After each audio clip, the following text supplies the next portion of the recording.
বিসমিল্লাহির রহমানির রহিম। সুপ্রিয় শিক্ষার্থীরা, আশা করি তোমরা অনেক অনেক ভালো আছো।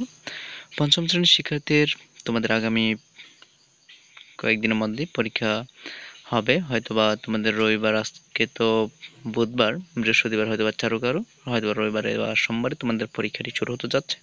তো বিজ্ঞান যে বিষয়টি পরীক্ষা হতে যাচ্ছে সে বিষয়ে অনেকেই তোমরা সাজেশন জানো, সিলেবাস কি কি কতটুকুর মধ্যে আসবে, স্কুল থেকে এমনকি বলে দেওয়া হয়নি। তো আমি বলবো তোমাদের 1 থেকে 5 অধ্যায়ের মধ্যে তোমরা পড়ে থাকবে।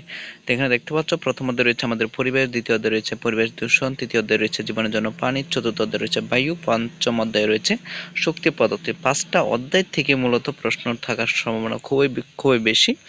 তোমরা এখান থেকে ভালো একটা প্রস্তুতি নিতে পারো, তোমরা ভালো একটু পড়তে পারো। তো পুরো ভিডিওটি দেখার অনুরোধ রইল, সবাই একটু মনোযোগ সহকারে পুরো ভিডিওটি দেখবে। তোমরা এটা মনে রাখবে, এটা এটা আমি তোমাদের দেখাচ্ছি প্রথম অধ্যায় থেকে তোমাদের মূলত প্রশ্ন প্রথমে আসবে তোমাদের সঠিক উত্তর, সঠিক উত্তর, শূন্যস্থান, বামডান, তারপরে হচ্ছে সংক্ষিপ্ত প্রশ্ন, বর্ণনামূলক প্রশ্নগুলো একটু ভালোভাবে দেখবে। কি কি বলেছি আবারও বলছি: সঠিক উত্তরগুলো, শূন্যস্থানগুলো, সংক্ষিপ্ত প্রশ্ন, বাম ডান এবং বর্ণনামূলক প্রশ্নগুলো। তো এখানে প্রথমত দেখছো সঠিক উত্তরগুলো এখানে রয়েছে, এমনকি তোমরা অতিরিক্ত অংশগুলো পড়বে, অতিরিক্ত যে সঠিক উত্তরগুলো রয়েছে সেগুলো পড়তে পারো। তারপর এখানে দেখো যে প্রশ্ন রয়েছে: খাদ্য জাল ও খাদ্য শৃঙ্খলার মধ্যে পার্থক্য কি? উদ্ভিদ কিভাবে প্রাণীর উপর নির্ভরশীল, মানুষ নির্ভর করে এমন 3টি জড় বস্তুর উদাহরণ দাও। তারপর হচ্ছে পরাগায়ন কি। আর বর্ণনামূলক যে প্রশ্নগুলো রয়েছে সেগুলো একটু দেখো, এখান থেকে তোমরা এই প্রশ্নগুলো একটু ভালোভাবে পড়বে। এটা হচ্ছে প্রথম অধ্যায়ের প্রশ্নগুলো আমি তোমাদের দেখাচ্ছি। দ্বিতীয় অধ্যায় ঠিক এভাবেই তোমরা পড়বে, যে সঠিক উত্তর এখানে যেগুলো রয়েছে, সঠিক উত্তরের পরে সংক্ষিপ্ত প্রশ্ন, যে পরিবেশ দূষণ বলতে কি বোঝায়, বায়ু দূষণের ফলে কি হয়, পরিবেশ দূষণগুলো কি কি, পরিবেশ দূষণের উৎসসমূহ কি, পরিবেশ সংরক্ষণের 5টি উপায়।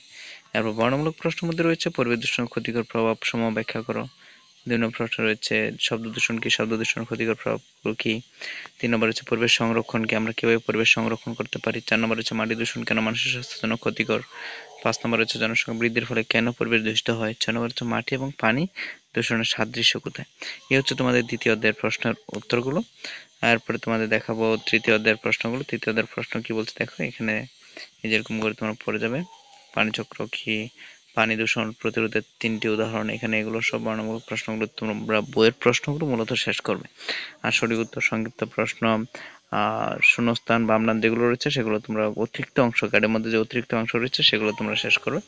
এরপর এখান থেকে তোমরা দেখতে পাচ্ছ পরবর্তী অধ্যায়, চতুর্থ অধ্যায় থেকে তোমাদের সেম ভাবে সঠিক উত্তরগুলো এখান থেকে পড়ে নিবে, প্রশ্নগুলো একটু পড়ে নিবে।